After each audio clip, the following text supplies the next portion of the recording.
Just going back to Ukraine for 1 second. We have an ocean separating us.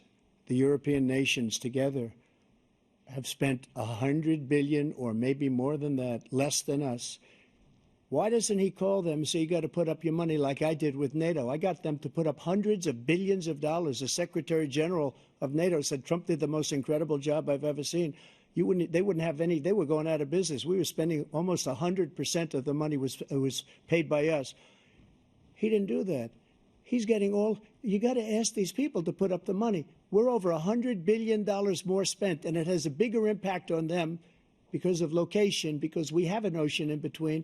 You got to ask them. As far as Israel and Hamas, Israel's the one that wants to go. He said the only one that wants to keep going is Hamas. Actually, Israel is the one, and you should let him go and let him finish the job. He doesn't want to do it. He's become like a Palestinian, but they don't like him because he's a very bad Palestinian. He's a weak one.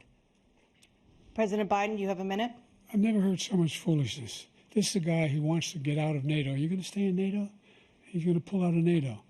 The idea that we have, our strength lies in our alliances as well. It may be a big ocean, but we're ever able to avoid a war in Europe, a major war in Europe? What happens if, in fact, you have Putin continue to go into NATO? We have an Article 5 agreement. Attack on one is attack on all. You want to start the nuclear war he keeps talking about, go ahead. Let Putin go in and control Ukraine and then move on to Poland and other places. You see what happens then. He has no idea what the hell he's talking about.